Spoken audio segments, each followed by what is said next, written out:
ఇప్పుడే నేను వంశీ గారిని కలిసి వస్తున్నాను. ఇప్పుడు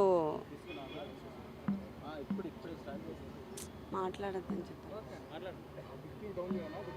వంశీ గారు 2 సార్లు ఎమ్మెల్యేగా ఎలక్ట్ అయ్యి మాకు ఓన్గా మా అరుణ మెమోరియల్ ట్రస్ట్లో మా సొంత డబ్బుతో అన్ని కోట్లు ఖర్చు పెట్టి మేము సర్వీస్ చేస్తుంటే ఈరోజు జస్ట్ 20,000 కోసం ఆ కంప్లైనెంట్ సత్యవర్ధన్ అనే అతన్ని మేము ఎక్స్టార్షన్ చేసాము అని పెట్టారు. అది ఎంతవరకు నమ్మశక్యం అనేది నాకు అర్థం కావట్లేదు. జస్ట్ 20,000 కోసం అలా ఆ కేసు చాలా ఇదిగా ఫ్యాబ్రికేట్ చేస్తూ ఉన్నారు.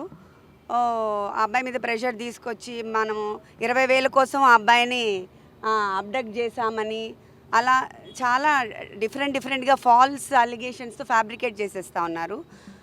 అండ్ మనము ఇక్కడ పోలీస్ థ్రెట్ ఉంది, ఫిజికల్ థ్రెట్ ఉంది, అవన్నీ మనం చెప్పాము. ఇక్కడ వంశీ గారికి ఆ టెయిల్ బోన్ ఫ్రాక్చర్ ఉంది, అందరికీ తెలుసు. కొన్ని బ్రీదింగ్ ఇష్యూస్ అవన్నీ ఉన్నాయి. అయినా ఆయన్ని పనిష్మెంట్ సెల్ లాగా 22 hours ఒక రూమ్లో పెట్టేసి ఎవరు రాకుండా ఎవరితో కాంటాక్ట్ లేకుండా అలా చేస్తున్నారు. ఇప్పుడు ఆయనకి బ్రీదింగ్ ఇష్యూ ఉంది, టెయిల్ బోన్ ఫ్రాక్చర్ అయింది, కింద పడుకోలేరు. బట్ కావాలనే వాళ్ళు ఇట్లా పనిష్మెంట్ సెల్లో పెట్టి చాలా ఫిజికల్గా they are making him suffer అనమాట. సో ఇది ఎంతవరకు కరెక్టో అది మనకి పబ్లిక్ అందరికీ తెలియాలి అని నేను చెప్తున్నాను. ఇది ఫుడ్ అంతా నేను ప్రయారిటైజ్ చేయట్లేదు. మన హెల్త్ ఒకటే మేము చాలా ఇంపార్టెంట్గా చూసుకుంటున్నాము. ఫిజికల్ హెల్త్ కాకుండా వాళ్ళు మెంటల్గా కూడా ఆయన్ని అలోన్గా పెట్టి కొంచెం మెంటల్గా లో చేసి డిప్రెషన్ గురి చేయాలని ట్రై చేస్తున్నారు. సో మాకు ఆ ఫిజికల్ టార్చరు అండ్ ఆల్సో ఈ ఫాల్స్ అలిగేషన్స్తో ఎక్స్టార్షన్ పెట్టాలని అవన్నీ ట్రై చేస్తున్నారు ప్రజెంట్ కేసులో. సో అవన్నీ కూడా చాలా ఫ్యాబ్రికేట్ చేసి ఫాల్స్ కేసెస్ పెడుతున్నారు. ఆ ఫాల్స్ కేసు మీద ఈయన టార్చర్ చేయడం అది ఎంతవరకు జస్టిఫైయబుల్ అని నేను అడుగుతున్నాను ఈ ప్రజాముఖంగా. అంతే.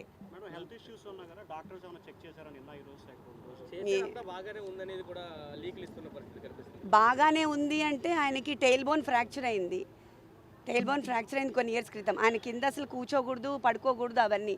కానీ ఇప్పుడు కింద పడుకుంటున్నారు కదా 2 రోజుల నుంచి మరి. సో అందుకని ఆ పెయిన్ అగ్రవేట్ అయిపోయింది. అండ్ ఆయన్ని ఒకటే రూమ్లో పనిష్మెంట్ సెల్ లాగా అంటే మనం ఇంకా ఏమీ అసలు మన మీద అలిగేషన్ ఇంకా ప్రూవే అవ్వలేదు. ముందే పనిష్మెంట్ సెల్లో వేసేసి 22 hours ఆయన్ని లాక్డ్ డోర్లో పెట్టేసి ఎవరు కలవకుండా ఒక 60 కెమెరాలు కెమెరాలు పెట్టేసి అలా చేయటము ఎవరైనా చార్లెస్ శోభరాజో లేకపోతే పెద్ద క్రైమ్స్ చేసే వాళ్ళని చూసేటట్టుగా they are taking him to that level. So అది ఇంత ఫాల్స్ కేసెస్లో అంత చేయడం అవసరం? ఇంకా ప్రూవ్ కూడా అవ్వలేదు కదా.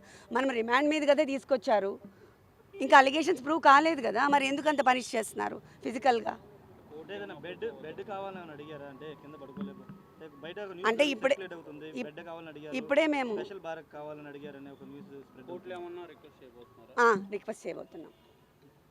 రిక్వెస్ట్ చేయబోతున్నాం మేము అది ఇప్పుడే. ఎందుకంటే ఆయన కింద పడుకోలేరు, కింద నుంచి లేవాలి ప్రతిసారి. జస్ట్ నేల మీద కదా, టెయిల్ బోన్ తగులుతూ ఉంటుంది కదా. టెయిల్ బోన్ మీకు అందరికీ తెలిసి ఉంటుంది, ఆ వెన్నెముకలో లాస్ట్లో ఉంటుంది. అది ఆల్రెడీ ఆయనకి ఫ్రాక్చర్ ఉంది పాపం. అదొకటి. బ్రీదింగ్ ఇష్యూస్ ఉన్నాయి. కోవిడ్ తర్వాత ఆయనకి చాలా బ్రీదింగ్ ఇష్యూస్ ఉన్నాయి, స్లీప్ యాప్నియా ఉంది. సో ఇవన్నిటికి అట్లా క్లోజ్ రూమ్లో లాక్ చేస్తే బ్రీదింగ్ ఆడదు కదా. బ్రీదింగ్ ఇష్యూస్ ఉన్న వాళ్ళకి ఆక్సిజన్ సప్లై సరిగా అవ్వదు. అవన్నీ ఫిజికల్గా టార్చర్ పెడుతున్నారు ఇప్పుడు.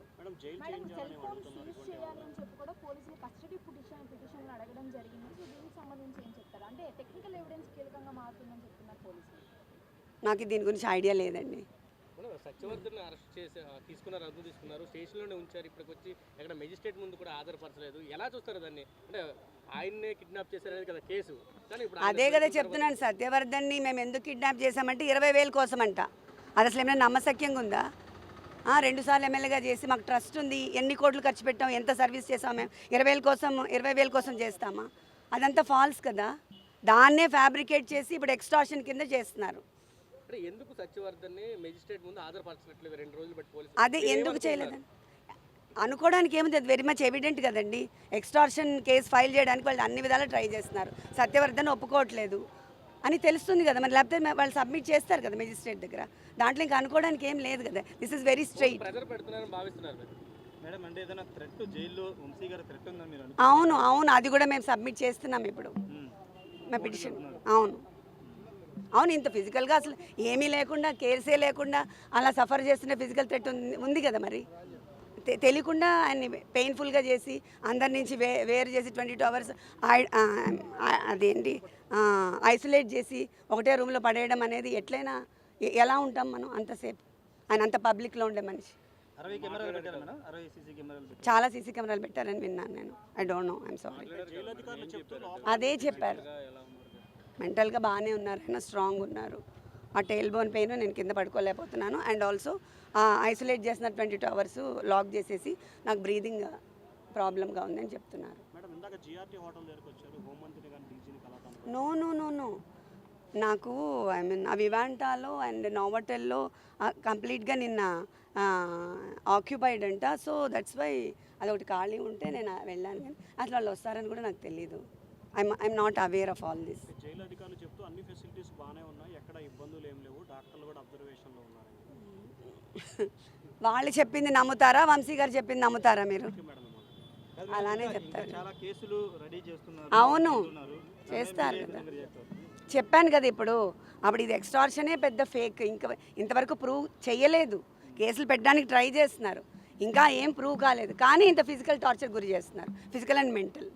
జగన్ గారు మీకు ఏమైనా ఫోన్ చేశారా? పార్టీ సపోర్ట్ మీకు ఎంతవరకు ఉంది? పార్టీ సపోర్ట్ చాలా ఉంది నాకు. అక్కడి నుంచే మాకు ఐ మీన్ లీగల్ సెల్ అంతా మనకి అక్కడి నుంచే వర్క్ అవుతుంది, బాగా హెల్ప్ చేస్తున్నారు. Thank you very much. Jagan గారు మాట్లాడారు.